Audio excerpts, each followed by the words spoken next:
The morning sun cast long shadows across the cracked sidewalk as Marcus Green parked his dusty sedan in front of Rosewood Elementary.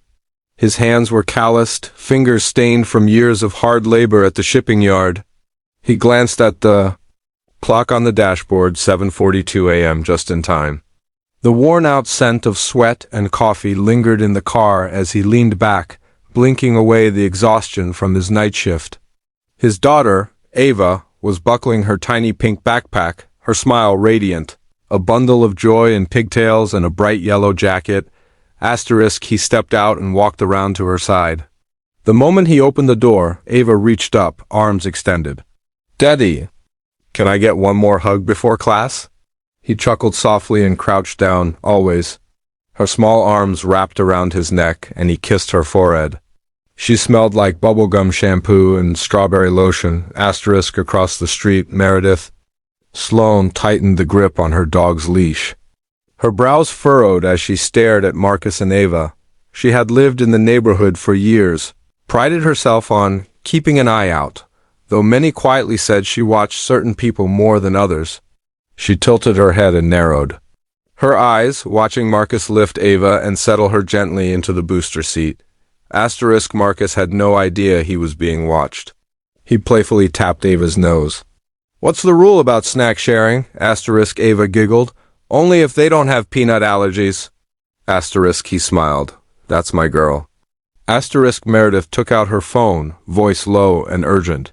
"Yes, I'm at the corner of Birch and Ninth. I'm watching a man put a little girl into his car. I don't recognize him." "No, I don't think she looks comfortable. She's very small, and he looks rough." She hesitated, eyes locked on Marcus. "Yes, I think he might be kidnapping her." Marcus walked back to the driver's side, humming softly, completely unaware that his next few hours were about to turn into a nightmare. As he merged onto the road, he noticed a woman in a beige SUV glaring at him from a stop sign. She picked up her phone too. He brushed it off. He was used to strange looks. He'd lived in this mostly white suburb for 3 years now, and still, some people looked at him like he'd wandered in from a crime scene. Back in the back seat, Ava played with a sticker book. "Are we going to the bakery after school, Daddy?" "If you behave," he said, glancing at her through the mirror. "I always behave," she replied with a smirk. Marcus laughed. That's debatable." Just as they turned onto Meadow Lane, red and blue lights flared behind them. Marcus squinted at the rearview mirror, confused. "What the—" His hands instinctively tightened on the steering wheel. Ava looked up. "Daddy, are we in trouble?" "I don't know, baby." He pulled over slowly and rolled down his window. 2 patrol cars. 4 officers stepped out, one hand already hovering near his holster. A third car arrived seconds later. The air felt heavy, as if the oxygen had been sucked out of the world. Marcus kept his hands on the wheel. His heart pounded, not from guilt, but from a deep ancestral memory, the kind every black father knows too well. One officer stepped closer. "Sir, step out of the vehicle. Now." Marcus raised his hands. "Is there a problem, officer?" Step out. Don't make this harder than it needs to be. Ava's lip trembled. "Daddy?" Marcus looked at her, his voice calm but tight.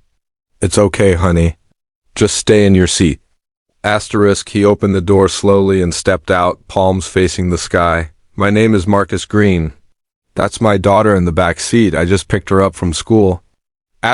One officer moved to the back window and tapped. Ava flinched. "We've received a call about a potential abduction." Marcus blinked. "Abduction? That's my daughter."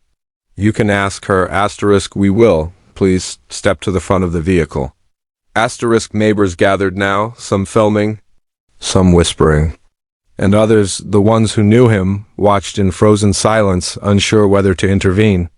Marcus stood still as the officer patted him down.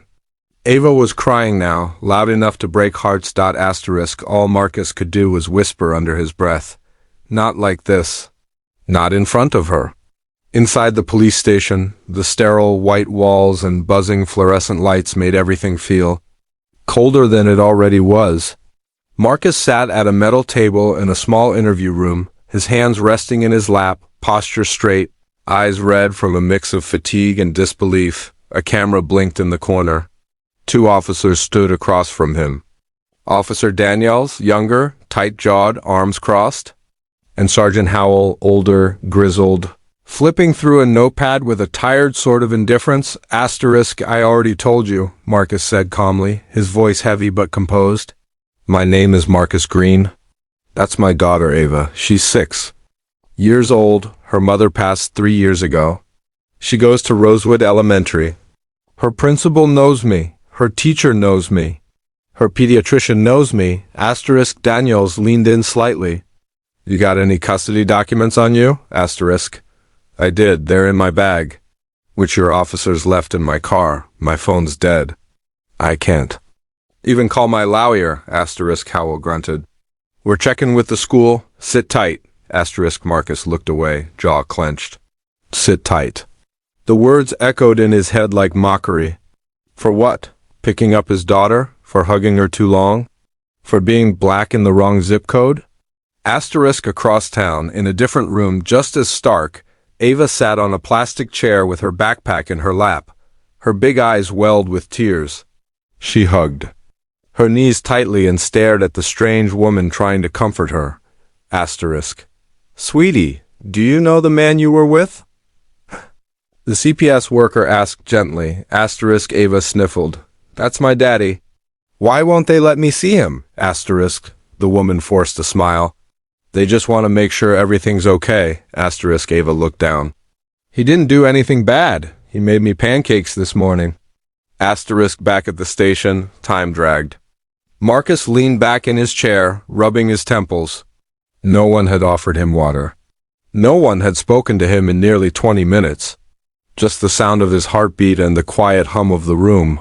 He tried to remember which neighbors might still have his number, which ones would vouch for him. But none of that mattered until they let him make a call. Meanwhile, in Rosewood, Mr. Patel had already heard the whispers. He ran the small convenience store 2 blocks away and knew Marcus well.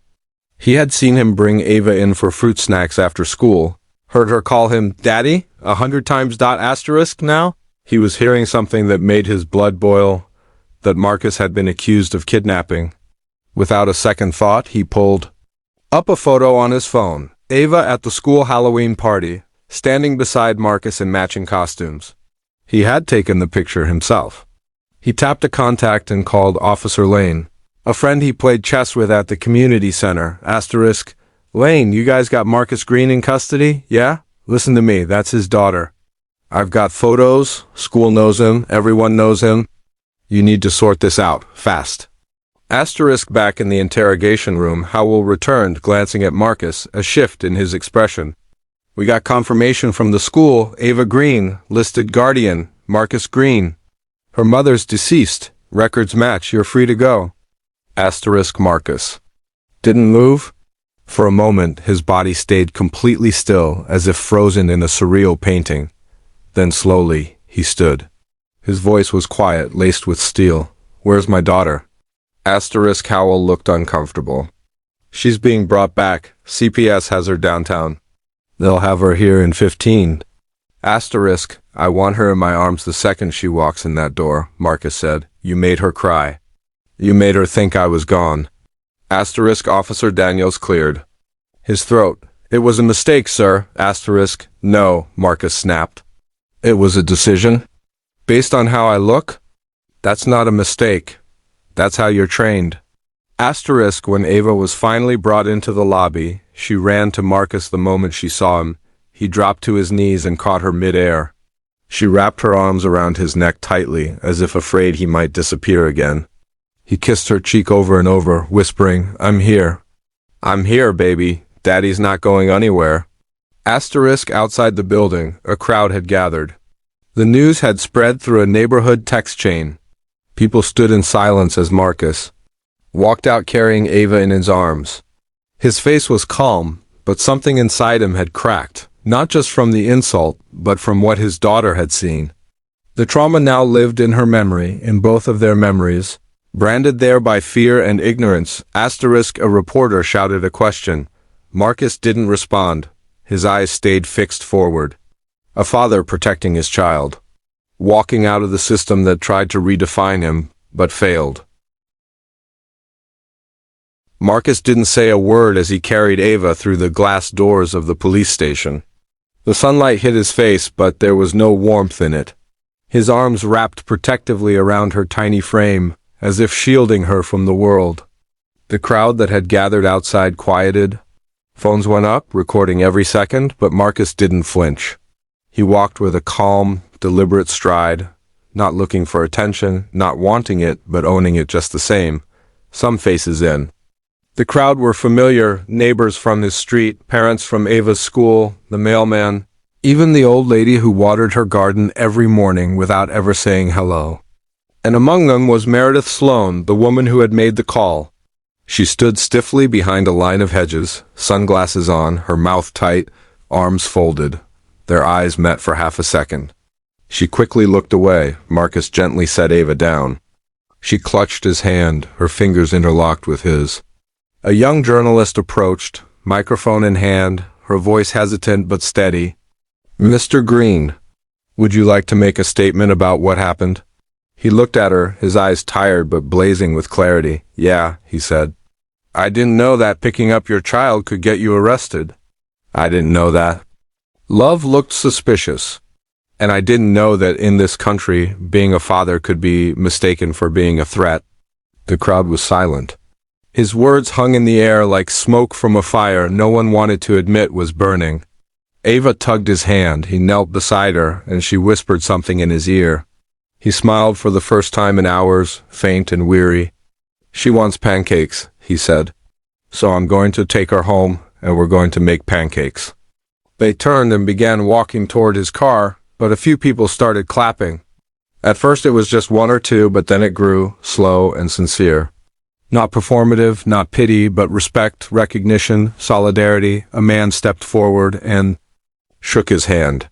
A woman from the PTA hugged Ava. Someone else whispered, "We're so sorry," but Marcus didn't respond. His face was unreadable. He wasn't angry. He wasn't triumphant. He was something else, resolved, changed. That night, while Ava slept curled up next to him, he opened his laptop. The story was already online. Headlines like "Single Black Father Mistaken for a Kidnapper" and "Love on Trial in Broad Daylight" were circulating across social media. But Marcus didn't care about going viral. He stared at the photo someone had taken, him kneeling in the police station lobby, Ava running toward him, arms outstretched. A perfect image. But it was what no one could see in the picture that mattered. The fear in her scream when they pulled him away. The confusion in her eyes. The betrayal she didn't have words for yet. The next morning, Marcus called the local community center and pitched an idea. A father's and daughter's day in the park, free entry. Food, games, open to all. "We need to be seen," he told the director. "We need to be heard. And our daughters need to know we're not a threat, we're their protectors." 2 weeks later, the park was full, music played. Kids ran laughing between tents. Marcus stood at a barbecue grill, flipping burgers while Ava danced to a song nearby. He wore a t-shirt that read, "Dad, not suspect." Around him, Black, white, Latino, and Asian fathers mingled, sharing stories, watching their daughters play together. Even Meredith Sloan showed up. She didn't say much, just left a donation in the jar and stayed in the back. Marcus noticed her, but he didn't approach. This event wasn't about guilt. It was about truth. A truth that had nearly been stolen but was now being celebrated. As the sun dipped behind the trees, Marcus looked around at the gathering, the laughter, the unity, the joy, and felt something lift off his chest. Not the anger. That stayed. But the isolation. That feeling was gone. He didn't just survive what happened. He transformed it. He didn't just clear his name, he gave it meaning. And for everyone watching, he reminded them that fatherhood isn't suspicious. It's sacred.